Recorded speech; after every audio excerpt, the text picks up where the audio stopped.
એવું કંઈ કરો, કોઈ છે તમારામાંથી મને મુક્તિ આપે એવું છે? કોઈ આટલા બધા ઋષિઓ આવ્યા છે પણ કોઈ બીડું ઝડપતું નથી. પરંતુ અધિકારી શિષ્ય હોય ને એને ગુરુ મળી જ જાય. नरेंद्रनाथ ने જોઈને रामकृष्ण परमहंस ने कहा तू अरे तू कहां खो गया था, मैं तुझे कई सालों से ढूंढ रहा हूं. मैंने हाथ मुक्यो नरेंद्रनाथ विवेकानंद. તમે જો અધિકારી હશો તો તમને ઉત્તમ ગુરુ તમને શોધતા રહેશે, પોતાની મેળે મળી જશે. જ્યાં ત્યાં માથું ન નમાવો, જ્યાં ત્યાં કંઠી ન પહેરો.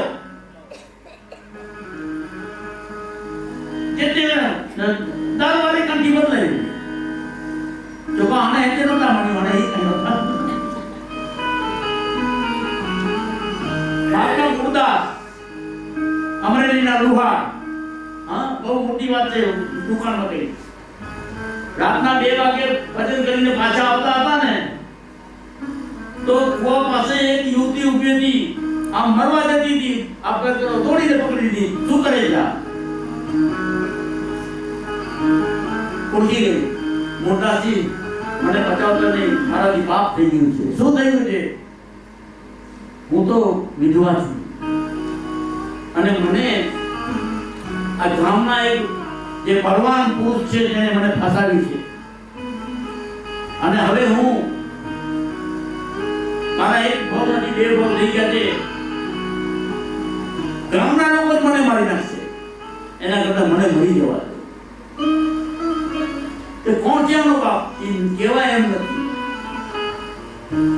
કહેવાય એવું હોત તો હું મરત નહીં. એમ તો પછી ગામને કહી દીધી કે આ બાળકનો બાપ ગુરદાસ છે, કઈ રીતે? હે હા મારું નામ દઈ દે. આ ગુરદાસની પોરબંદરના રાજાએ હજી મહિના પહેલા તો હાથી પર બેસાડીને સવારી કાઢી હતી. એટલી પ્રસિદ્ધિ હતી એની. આ મુરદાસે એને કહી દીધું કે મારું નામ લઈ લેજે, પોતાના આશ્રમમાં લઈ આવ્યા. અહીંયા રે, ચિંતા નહીં કરતું, મારી દીકરી છે. બધાને ખબર પડી. ગામ લોકોએ મુરદાસને ગામમાંથી બહાર કાઢી દીધું. ગામની બહાર ઝૂંપડું બાંધી દેવા માંડ્યા. શું થઈ ગયા? હાથી પર ચડીને સવારી જેની નીકળી હતી. હેલો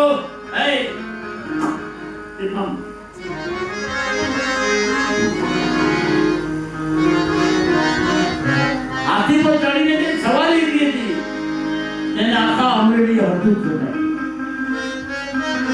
રાજાએ એની કંઠી બાંધી હતી. હા સાચી બની હતી. તમને ખોટું નહીં દેતો. એના સ્વામિનારાયણ સંતો આવ્યા ને મારે કેવું હતું પણ તમે નહોતું.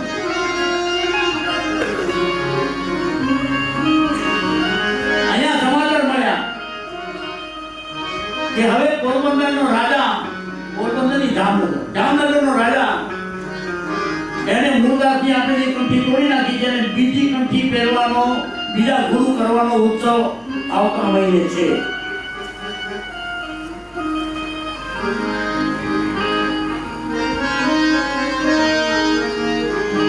મુરદાસને થોડો ગુસ્સો આવ્યો. ઉત્તમ શિષ્ય સમજીને જેને કંઠી પહેરાવી હતી આ તો મેં રણમાં કીડો ખોસ્યો. એટલે પોતાનો સામાન લઈને નીકળી પડ્યા અમરેલીથી જામનગર.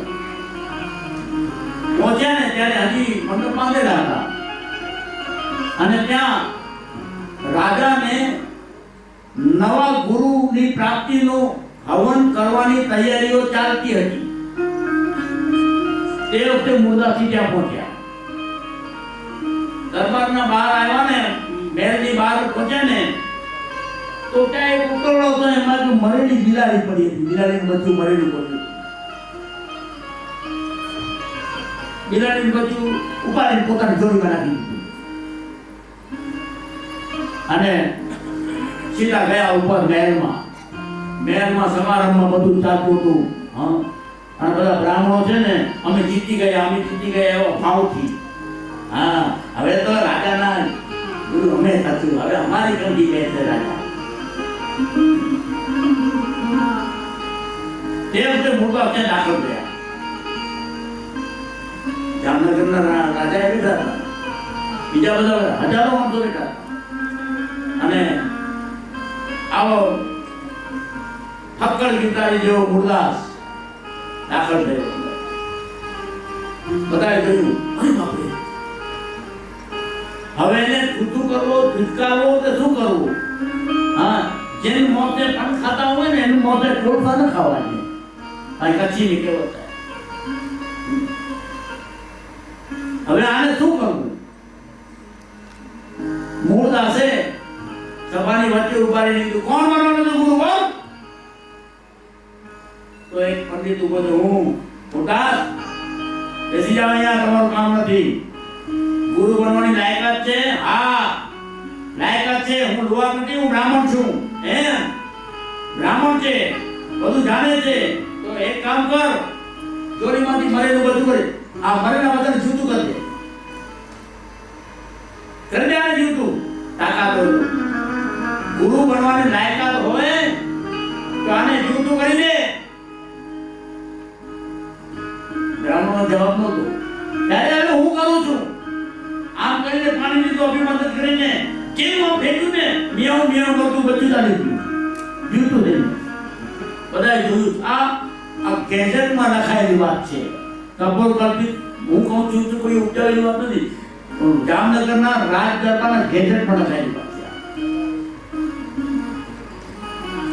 રાજા ઉભો થયો, મારી ભૂલ થઈ ગઈ, મારે હવે આની કંઠી નથી પહેરવી, મારી કંઠી તમે ફરીથી બાંધો. રાજાને ધક્કો માર્યો. વારે વારે ગુરુ બદલે ને વારે વારે કંઠી બદલે ને એવા શિષ્યની મને જરૂર નથી. જા.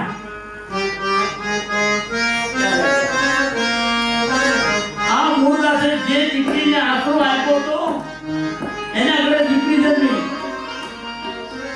કોઈ પૂછ્યા હોય કાલે મંદિરમાંથી એ દીકરીને આટકોટ ગામે વળાવી લગ્ન પણ કરી આવ્યા. ત્યાં દીકરીને દીકરો જન્મ્યો, એનું નામ મુક્તાનંદ. જે આપણા સ્વામિનારાયણ સંપ્રદાયના સિદ્ધહસ્ત કવિ ગણાય છે. એટલી કવિતાઓ, એટલા ભજનો લખ્યા છે કે મુક્તાનંદ નામનો જય જયકાર આજે પણ થાય છે. આ મુક્તાનંદ આવી તરછોડાયેલી તિરસ્કૃત મહિલા જેને મૂળાજે આશરો આપ્યો હતો, તેની પુણ્યનો પત્યો. તો આવા ગુરુ, આવા શિષ્ય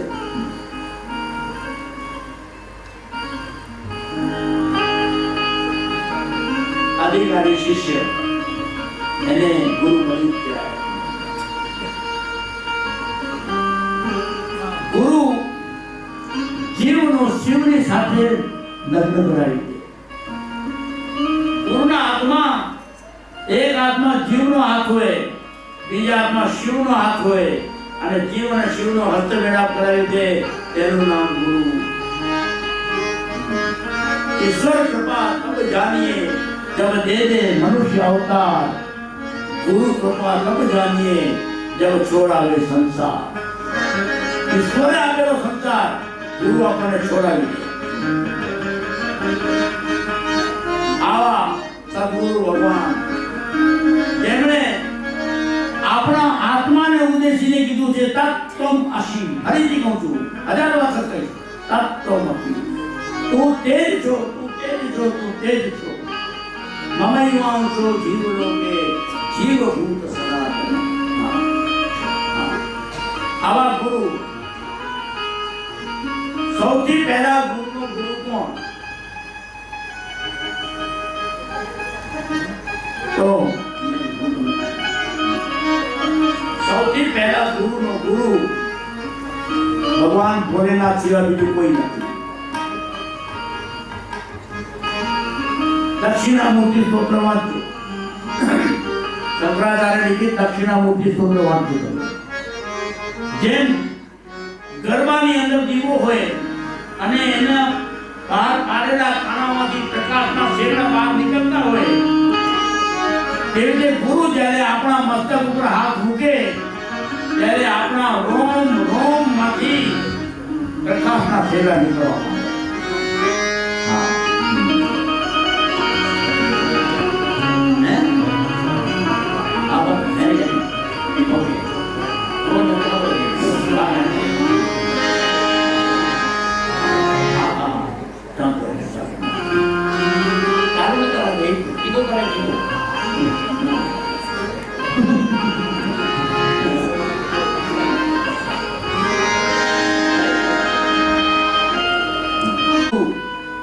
એવા ભગવાન શિવના દરબારમાં ભગવાન શિવ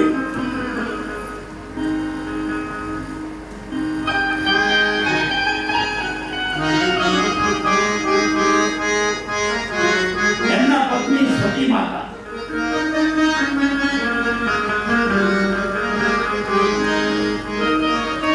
વિમાનમાં બેસીને જતા હતા. ત્યારે આ સ્થળ, આ આકાશ હતું, આ પૃથ્વી હતી, એ બીજી ટેકનોલોજી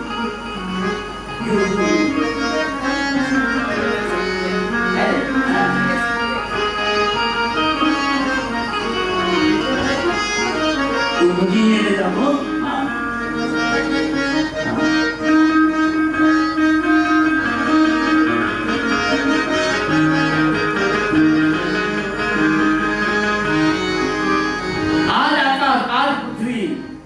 અને ભગવાન રામ અને લક્ષ્મણ સીતાના વિરહમાં શોધતા ફરતા હતા. ક્યાં છે સીતા, ક્યાં છે સીતા? નદીને પૂછે છે, ઝરણાને પૂછે છે, વૃક્ષને પૂછે છે, રોતા રોતા સીતા ક્યાં છે, સીતા ક્યાં છે જુએ છે. અને ઉપરથી સતી માતા અને ભગવાન શિવજી પસાર થાય છે. શિવજીએ જોયું, ઓહ, રામલીલા ચાલુ છે. એમને તો બધી ખબર જ હોય ને, આ સ્ક્રિપ્ટ બધી બધા ભેગા થઈને લખીએ. એટલે આ લીલા ચાલુ હતી એટલે એમાં ભંગ ન પડે એટલે શિવજીએ વિમાનમાંથી આ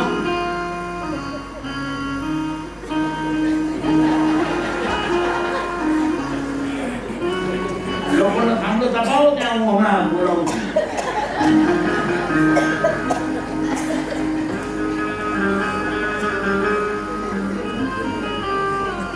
આમ પ્રણામ કર્યા.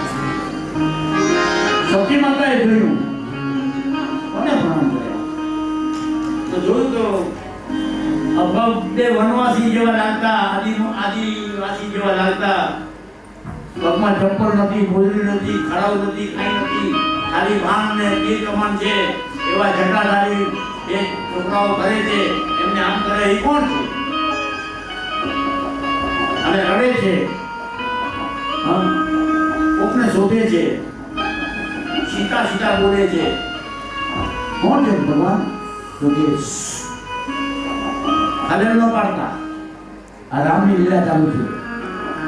અત્યારે સીતા ખોવાઈ ગઈ છે એટલે નાટક સ્ક્રિપ્ટ પ્રમાણે એક્ટિંગ કરે છે. હા, આવો રામ હોય કોઈ પોતાના પ્રકૃતિ વિલાસથી રાવણનો ખાત્મો કરી નાખે એટલી તાકાત રામમાં હોય. એ કઈ આમ કરે,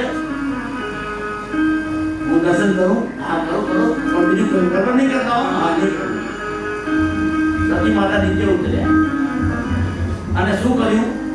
રામ અહીંયા હતા, ત્યાં ફરીને આમ ગયા, યુટર્ન લઈને રામની સામે આવે એ રીતે ગયા અને સીતા માતાનું રૂપ લઈ લીધું. હમણાં આજે ઉજ્જૈન મારે છે ને, હમણાં એને ખબર પડશે કેટલામાં છે. સીતા માતાનું રૂપ લઈ લીધું અને આમ આવતા સામે જ આવતા આવવા લાગ્યા. એને એમ કે હમણાં રામ જઈ અરે કેવી એ તો આવતો ક્યાંથી ગોતી આપું.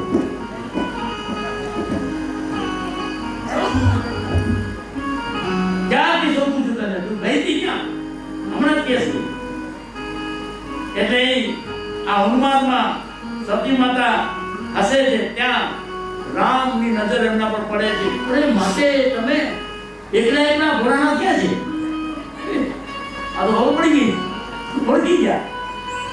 એ ડર્યા, ગભરાણા, શરમાણા, આમ ફરીને પાછા પોતાનું રૂપ ધારણ કરીને દીપાને બેસી ગયા. ભોળાનાથ તો હવે એને તો બધી ખબર હોય ને, કાં શું કર્યું મળ્યા? હા, અમે દૂરથી નમસ્કાર કરે, હું કઈ બોલી નહીં, કઈ બોલાયું હતું નહીં. ભોળાનાથે વિચાર કર્યો, હવે આ શરીર જેણે મારી માનું રૂપ લીધું છે, હવે આ શરીર મારી માનું શરીર છે, હવે એને સ્પર્શ ન કરાય. મનથી ભોળાનાથે સતી માતાનો ત્યાગ કર્યો. થોડો સમય થયો અને સતી માતાના પિતાજી દક્ષ પ્રજાપતિ એમણે મોટો યજ્ઞ કર્યો. દક્ષ પ્રજાપતિને શિવની સાથે વેર હતું. શા માટે વેર હતું?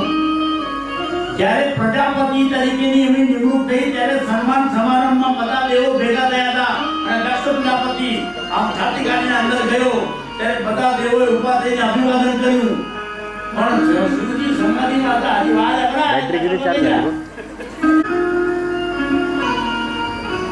દેવોના ભાગ બંધ થઈ ગયા. અસુરોએ દેવોનો ભાગ બંધ કેવી રીતે થાય? ભાગ કેવી રીતે થાય? યજ્ઞની આહુતિ આપીએ ને આપણે ત્યારે ઇદમ ઇન્દ્રાય નમઃ ઇદમ બૃહસ્પતે ઇદમ નમઃ આમ બોલીને આપીને આહુતિ સ્વાહા સ્વાહા કરીને ત્યારે એ આહુતિ સીધી તે દેવના ખાતામાં જમા થાય. પરંતુ અસુરોએ તે યજ્ઞનો અગ્નિ હેક કરી નાખ્યો. આજે આપણા તમારા કોમ્પ્યુટર હેક થાય છે કે નહીં? તમારા ખાતામાં કોઈ પૈસા નાખીને બીજાના ખાતામાં જાય. ભાઈ કોમ્પ્યુટર હેક થયું. અગ્નિ હેક કરી નાખવાની તાકાત આપણા તે વખતના અસુરોમાં પણ હતી. અહીંયા દક્ષ પ્રજાપતિ કહ્યું તો શિવનો યજ્ઞ ભાગ બંધ. બધા ચાલે ગયા. શિવજીનો સમાધિમાં હતા, એને ભોળાનાથને બોલો હતો એને ખબર નથી. અહીંયા કનખરમાં મોટો યજ્ઞનું આયોજન થયું. બધા દેવોને બોલાવ્યા. શિવજીને આમંત્રણ ન આપ્યું. શંકર ભગવાન દક્ષ પ્રજાપતિના જમાઈ હતા. સતી માતા દક્ષ પ્રજાપતિની દીકરી હતી. બધા દેવો જતા હતા અને એને આમંત્રણ નથી. તો પછી આગળ આપણને આમંત્રણ નથી, આપણે નથી જવું. તો મારા પિયરમાં આમંત્રણની શું જરૂર? તમારે જવું જાઓ, હું નહીં આવું. મારે જવું જોઈએ ને. સતી માતા તૈયાર થયા. શંકર ભગવાનને ખબર હતી હવે શું થવાનું છે. જે શરીરનો મેં મનથી ત્યાગ કર્યો છે તે શરીરનો અંતર હવે શું થશે મને ખબર છે. એટલે એની સાથે નંદી અને બીજા પાર્ષદોને મોકલ્યા અંગરક્ષક તરીકે. સતી માતા પોતાના રખાવાની સાથે દક્ષ પ્રજાપતિની યજ્ઞસ્થળીમાં આવ્યા. સભા મંડપમાં દાખલ થતા દક્ષ પ્રજાપતિએ એનું મોઢું ફેરવીને જરૂર નહીં ઉપેક્ષા કરી. સતી માતાની માતા અને બહેનો એને વિટરાઈને વળી પણ કોઈ ઉષ્મા નહોતી. સતીને થયું મારા પતિ સાચું કહેતા હતા, આમંત્રણ વગર ન જાય, હું આમંત્રણ વગર આવી એટલે મારી અહીંયા કિંમત નથી. એટલે તે વખતે તે બધાને મળીને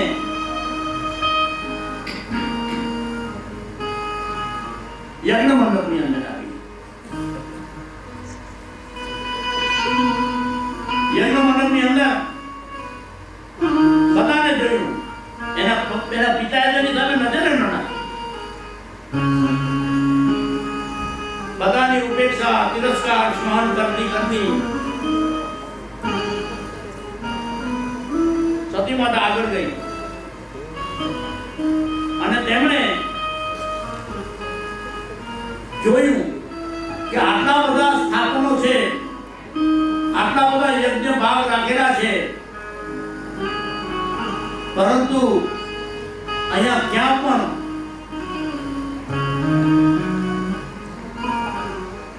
શિવનું સ્થાપન નથી. બધાની સામે જોયું ભૃગુ ઋષિ હતા, ગાર્ગ્ય ઋષિ હતા, કેટલા બધા ઋષિઓ હતા. અને ત્યાં જઈને એમને કીધું કે તમે આ શું કર્યું છે? તમે અમારા પતિનું ભગવાન સદાશિવ ભોલેનાથનું આસન કેમ નથી રાખ્યું?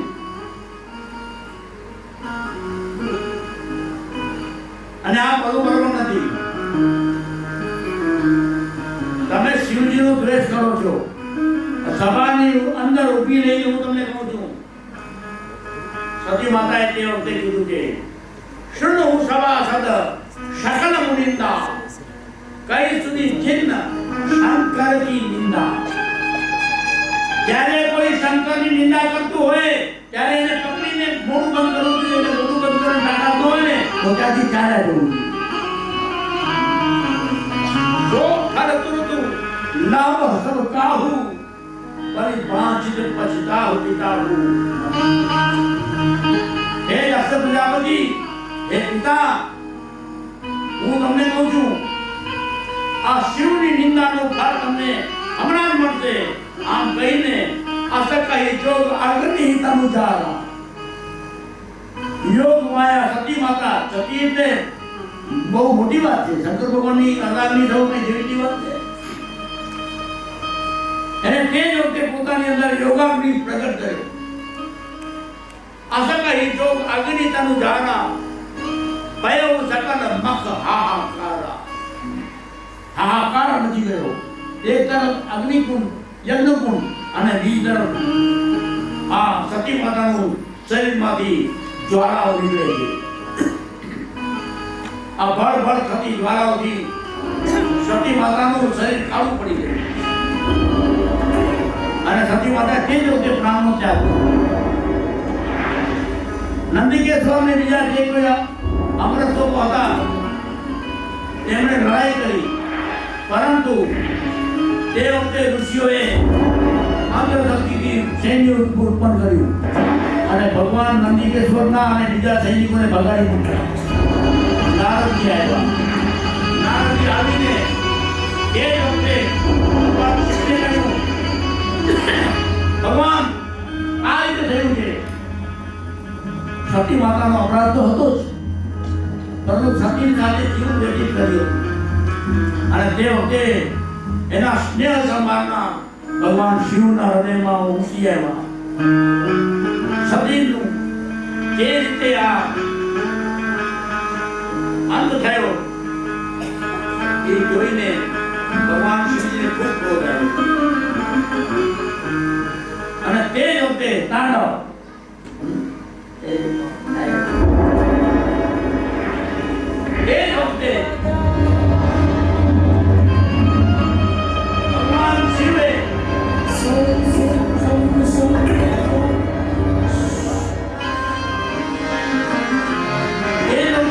શિવે પોતાનું ડમરું વગાડ્યું અને ભયંકર ક્રોધમાં નટરાજ શિવ નૃત્ય કરવા લાગ્યા.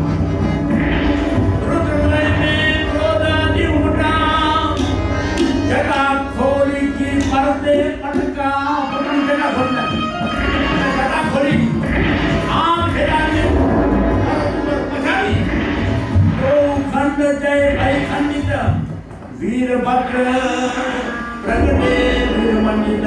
વીરભદ્ર નામનો ભયંકર ભૈરવ તુજે ખંડ સે કાલી પ્રગટી કૂદ સાધો સંગ્રામ પ્રતિ છૂટી. બીજા ખંડમાંથી આખા મહાકાળી પ્રગટ થયા છે. વીરભદ્ર ચલે આપણી ધર્મ રૂપા.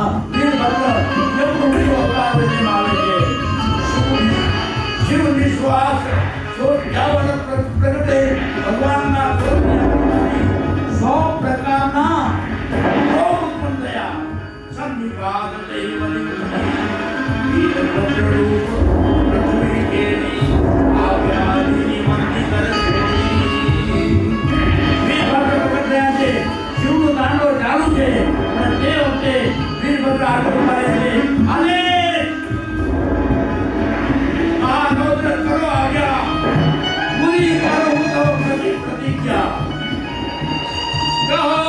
क्षण भर में ये सागर सुखाई डालूं, पर्वत को पीस कर सर डोब डालूं मैं, कहो मैं तो ब्रह्मा नंदनी युद्ध के अज्ञान को उखाड़ूं में जाओ और दक्ष ने नाश करो અને તે વખતે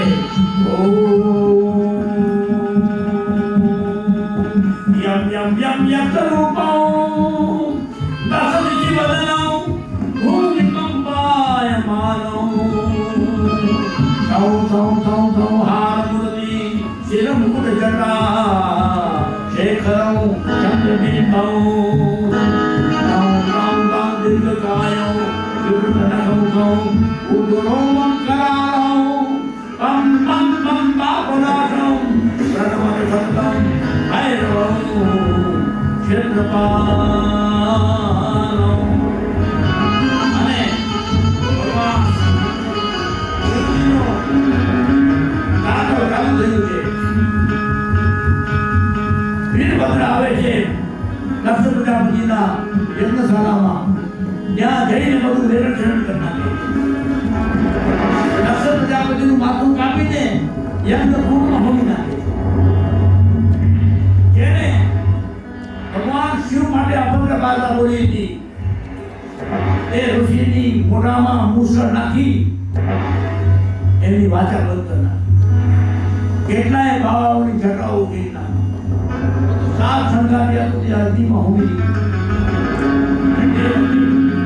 ભગવાન એમનું કાંડો નથી. બ્રહ્માંડ હરે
નારાયણની પૂજા નહીં કરવાની. જે કરે એને મારી નાખો, જે કરે એને મારી નાખો. અને અહીંયા એના દીકરો પોતે જ્યારે જ્યારે જુઓ ત્યારે નારાયણ નારાયણ નારાયણ બોલતો હોય. બહુ એને અટકાયું, ખૂબ ત્રાસ આપ્યો. પ્રહલાદે કહી દીધું કે તમે મને જેટલા ત્રાસ આપશો એટલા હું સહન કરી લઈશ. મને પશુઓની વચ્ચે નાખી દો, ડુંગરની ટોચ પરથી ફેંકી દો, આગમાં નાખી દો, ગમે તે કરો, હું નારાયણને નહીં ભૂલું. નરસિંહ મહેતાએ કહ્યું છે, નારાયણનું નામ જ લેતા વારે તેને તજીએ રે, મનસા વાચા કર્મના કરીને લક્ષ્મી વરને પ્રથમ પિતા પ્રહલાદે તજ્યા. પ્રથમ પિતા પ્રહલાદે તજ્યા, નવ તજ્યું હરિ નામ જો. ભરત શત્રુઘ્નએ તજી જનેતા, નવ તજ્યા શ્રી રામ. અને ભણવા મોકલ્યા તે સુલામત નામના બે ગુરુઓ પાસે પણ એક જ ફરિયાદ હતી કે આ તમારો દીકરો છે ને પ્રહલાદ બધાને નારાયણનું નામ જ શીખવાડે છે, બધાને ભેગા કરીને ધૂળ બોલાવે છે. એને કશે બહુ ગુસ્સે છે. વિચાર કરો, આને મારી નાખો. એને જેલ લઈને મારો મર્યો નહીં, એના ઉપર સાપ છોડી દીધા, ન મર્યો. ડુંગરની ટોચ ઉપરથી ભેગો ન મર્યો. નથી મળતો, શું કરવું? તો મૂકી કીધું કે તમારી બહેન છે ને, જેનું નામ છે ટૂંકધા, હોલિકા નહીં હો, તમને બધાને હોલિકા ખબર છે, પણ એનું નામ નિર્ણય સાગરમાં અને નિર્ણય સિંધુમાં વાંચી દેજો. એનું નામ છે ડુંગા. બહુ જ પાપીની, બહુ જ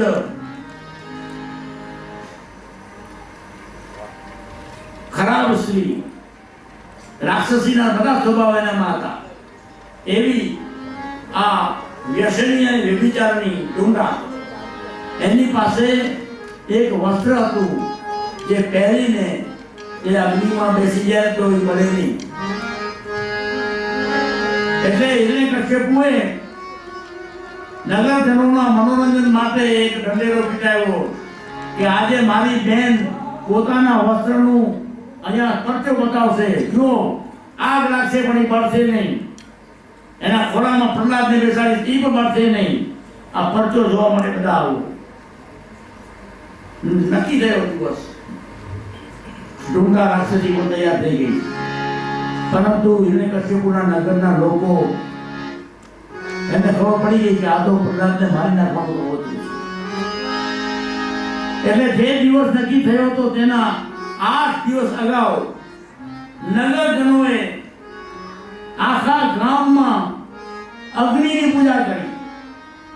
હિરણ્યકશ્યપુના રાજ્યમાં હોમ હવન બંધ હતા, નારાયણનું નામ લેવાનું બંધ હતું, પરંતુ પોતાના ઘરે ઘરે ઘરે દીવા પ્રગટાવી અગ્નિ નારાયણની પૂજા કરી અને કહ્યું, હે પ્રભુ, જે દિવસે પ્રહલાદ અગ્નિમાં પ્રવેશ કરે તે દિવસે તમે શીતળ થઈ જજો. 8 દિવસ સુધી એમને પ્રાર્થના કરી છે. 8 દિવસ છે તે આપણા બધા જ પાપોની એકરાર માટેના દિવસો છે.